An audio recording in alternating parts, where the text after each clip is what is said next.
Por aquí tengo dos dispositivos que probablemente os queráis comprar o queráis saber las principales diferencias. En este vídeo os voy a mostrar todo esto y además os voy a dar mi recomendación personal.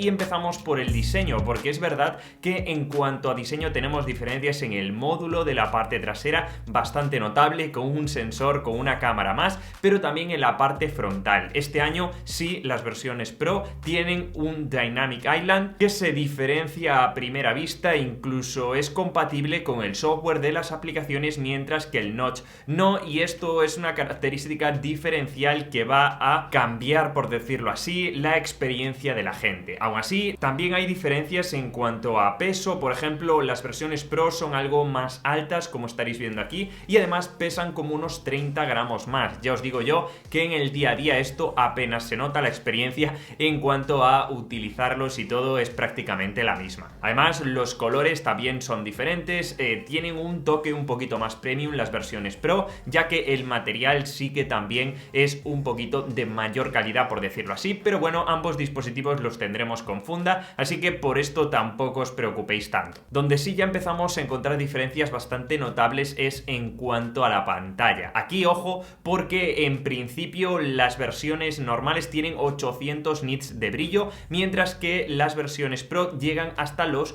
2000, aunque 1200 es el brillo que tiene de manera estándar. Las versiones 14 y 14 Plus pueden llegar hasta 1200 de brillo cuando se emita contenido en HDR. Ojo, porque mi experiencia personal es muy buena en ambos dispositivos. Os puedo decir que si estamos en una situación de mucho sol que nos está dando directamente en la pantalla, es cierto que las versiones Pro podremos ver un poquito mejor. De hecho, cuando está el dispositivo en la mesa podemos ver que tiene un toque más de brillo, esto sí se nota, pero en el día a día, vamos, en mi experiencia viendo vídeos, contenido en HDR, viendo al final fotos y demás, os puedo decir que prácticamente es la misma visión, una visión de los colores muy buena, muy correcta. Al fin y al cabo estamos ante una de las mejores pantallas que hay actualmente en ambos dispositivos. Cuando apagamos las luces la experiencia es igual. No sé si vosotros encontráis ahí desde vuestro dispositivo alguna diferencia peculiar en cuanto a pantalla. Donde sí tenemos diferencias es en la tasa de refresco de las versiones Pro, que sí que se ve un poquito más fluida, pero la principal diferencia está en esta pantalla siempre encendida, que como veis, una vez lo bloqueamos no se llega a apagar del todo, como si lo hace la versión del iPhone 14. El Always On Display, ojo, porque apenas va a afectar a la batería. Sí que es cierto que lógicamente afecta, porque al fin y al cabo, aunque la pantalla esté semi apagada, sí sigue consumiendo un poquito, pero la experiencia es muy buena porque vamos a poder ver la hora, vamos a poder ver los widgets que tengamos y además el fondo que tengamos también puesto. Como os digo, una vez el iPhone detecte que, por ejemplo, está emparejado con nuestro Apple Watch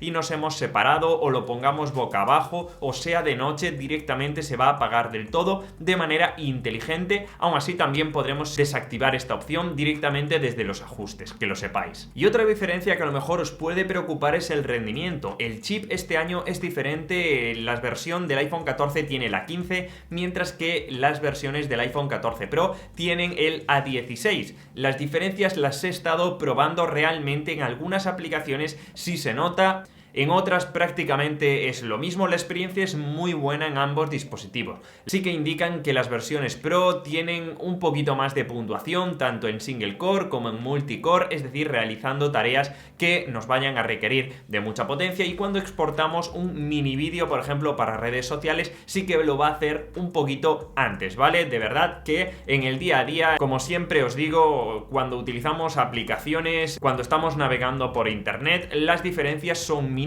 y al fin y al cabo creo que esta es la experiencia que la mayoría de personas vamos a tener, o si os estáis planteando para redes sociales, para sacar fotos o lo que sea, la experiencia es muy parecida. Donde hay optimización y diferencias en estos chips es en cuanto a optimización de batería y también en los modos de grabación, que son los que directamente van a permitir renderizar un poquito antes las imágenes, los vídeos, y que podamos realizar toda esa edición en contenido de alta calidad y sin comprimir, como puede ser los formatos de ProRes o ProRAW, que solo están disponibles en las versiones Pro. Y vamos a las cámaras, porque aquí también encontramos pequeñas diferencias. En la cámara principal, la verdad que yo los he notado prácticamente iguales las fotos en ambos dispositivos, tanto en la parte trasera, donde encontramos una cámara increíble en ambos dispositivos. De verdad que hay gente que vendrá de otros dispositivos más antiguos y una vez utiliza estas ambas cámaras les sorprende muchísimo tanto la calidad de los colores, la nitidez que nos presentan, incluso la luminosidad que puede captar en ambientes bastante diferentes, como puede ser a contraluz, con la luz que nos da perfectamente, incluso al atardecer. La verdad que he sacado algunas fotos y me he quedado impresionado. ¿Dónde tenemos diferencias? Pues para empezar en el telefoto, ¿vale? Ya sabéis que este nuevo telefoto de las versiones Pro admite el x2 y el x3 con este recorte que nos permite la cámara de 48 megapíxeles que no tienen los iPhone 14. Entraremos más en detalle a revisar las cámaras en un test de cámaras que propiamente haga en otro vídeo, pero en este quiero resaltar un poco las diferencias, como también en el modo macro. Ya sabéis que las versiones Pro nos dejan tanto sacar fotos como grabar vídeos en modo macro, por tanto esto se nota bastante. Como veis, no me deja acercarme más en los iPhone 14 en estas fotos, por eso están tan alejadas. Ambos, eso sí, tienen el modo acción, que estaréis viendo por aquí una prueba. Sí se nota, pero es que la estabilización de los iPhone ya era bastante buena y no sé si se notará mucho en persona. Esta función exclusiva de todos los iPhone 14 me ha gustado mucho. Otras diferencias también está en el flash. Me habéis preguntado si se nota este flash True Tone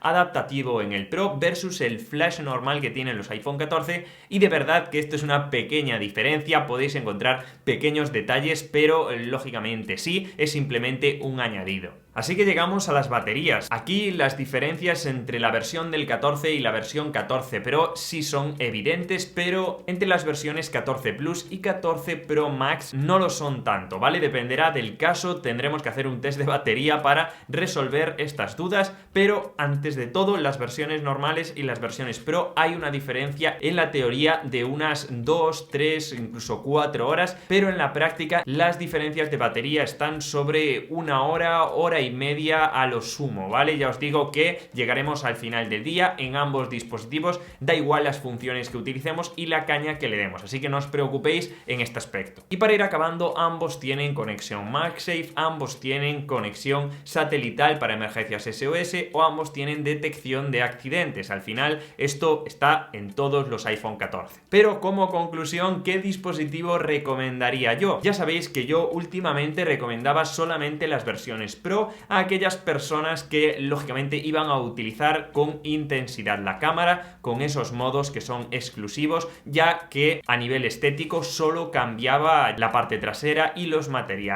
Pero este año, ojo, porque el iPhone 14 sí es cierto que tiene mejoras internas respecto a los anteriores, pero es que la versión Pro añade el Dynamic Island, el Always On Display, que puede que podamos encontrar muchísima productividad en algunas de sus acciones, y dispuestos ya a superar la barrera de los 1000 euros en todos los dispositivos, yo iría directamente a las versiones Pro. Sé que muchos me diréis, Manu, es mucho dinero, no sé si estoy dispuesto a realizar esta inversión. Yo os digo que dependerá de vuestro perfil, dependerá de las opciones que vayáis a utilizar, pero este año creo que vale la pena pagar un poquito más por las versiones Pro y así tener un dispositivo que vayáis a utilizar lógicamente para crear contenido o para realizar tareas de bastante intensidad durante muchos años. Si estabais pensando en compraros el iPhone 14, sigue siendo muy buena opción, pero aquí os puedo decir que las diferencias que veremos en otros vídeos entre el 14, el 13 o incluso el 12 ya no son tan evidentes, así que como siempre esto es una decisión personal. Simplemente en este vídeo quería dar mi opinión, también mostraros las principales diferencias